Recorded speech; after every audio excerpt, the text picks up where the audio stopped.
Hello and welcome to my YouTube channel, that is Understanding Physio with Dr. Rex. Today's topic is vital parameter assessment. It is an important part of the patient's assessment. Here are the few vital parameters which are important to learn.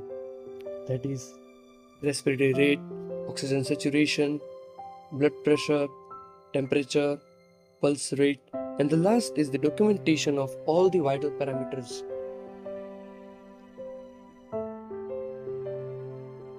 The first important vital parameter, that is the pulse rate.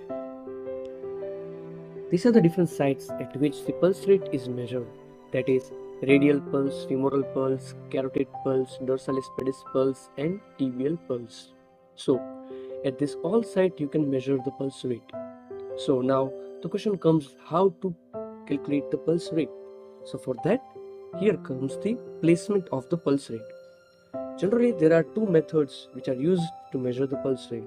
One is the 2-finger method and the other is the 3-finger method. So according to 2-finger method and 3-finger method, the middle finger, or in the 2-finger method the second finger, is used to assess the pulse, while the first finger is used to obstruct the blood flow. Here are the normal values of the pulse rate which is calculated using the stopwatch. So you have to place your finger over the artery and you have to start calculating the pulse which you feel over your second finger or your middle finger. Then you have to stop the stopwatch and you have to multiply it. If you are going with the 30-second method, then you have to multiply it with 2. And if you are counting for 15 seconds, then you have to multiply it with 4. The second important vital parameter is the respiratory rate.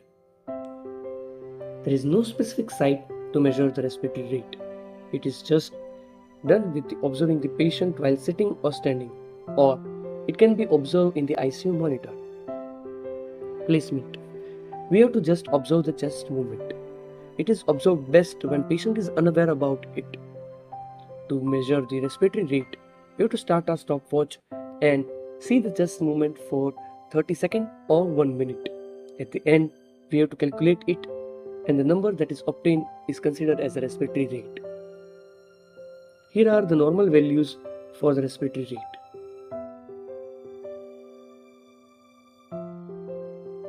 The third important vital parameter is the oxygen saturation. It is also known as SpO2. Here are the sites at which the SpO2 is measured, that is on the finger or toe or at the ear lobes. The device which is used to measure the SpO2 is called as the pulse oximeter. It could be also done using the ICU monitor. Placement. The pulse oximeter is placed on the site mentioned ahead, and we have to wait for 5 to 10 seconds before noting it down. After a while, the number which is obtained, that is noted down as an oxygen saturation.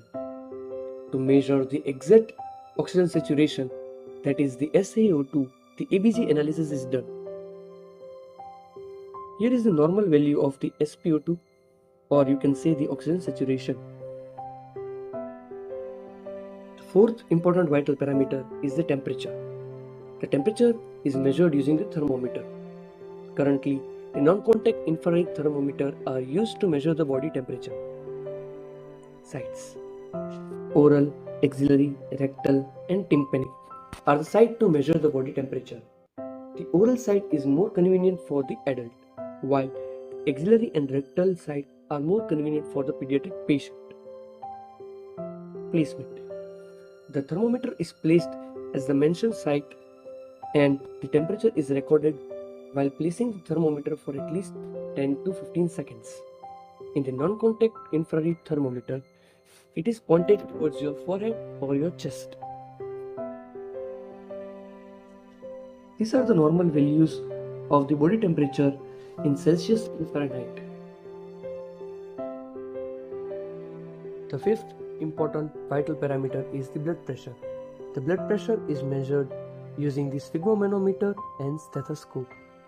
There are two different types of sphygmomanometer. One is the digital and the other is the analog. These are the different sites at which the blood pressure is measured, that is brachial artery, radial artery, popliteal artery, dorsalis pedis artery, out of which the brachial artery is the common site to measure the blood pressure. Moving towards the method to assess the blood pressure. There are two different methods to assess blood pressure, that is palpatory method and auscultatory method. Starting with the palpatory method, the radial pulse are palpated and the sphygmomanometer is used. The cuff of the sphygmomanometer is tied 2.5 cm above the cubital fossa over the brachial artery. The cuff is inflated using the other hand and radial pulse are felt on the other hand. The point at which the radial pulse disappears, we have to inflate the cuff 30 mm above it. Then slowly deflate the cuff 2 to 3 mm Hg per second. The first pulse that appears, or you can say felt over the radial artery, is your systolic blood pressure. The diastolic blood pressure is not obtained in the palpatory method. Moving towards the auscultatory method, the position of the cuff is same, but the stethoscope is used and placed over the brachial artery. In the same way, increasing the pressure 30 mm Hg beyond the point of disappearance and slowly releasing the cuff 2 to 3 mm Hg per second. The first Korotkoff sound that is heard in the stethoscope is your systolic blood pressure, and the point at which the sound disappears is your diastolic blood pressure. The image here shows the position at which we have to place the equipment. Here are the normal values of the blood pressure. The last and the important part of the vital parameter is the documentation. The documentation consists the data of the earlier discussed vitals. This vital gives the information regarding the disease progression and the effect of medication. The data of the vitals could be used in the research purpose too. The data is collected and stored in the form of digital documentation or the manual documentation. Here are the example of ICU and IPD documentation.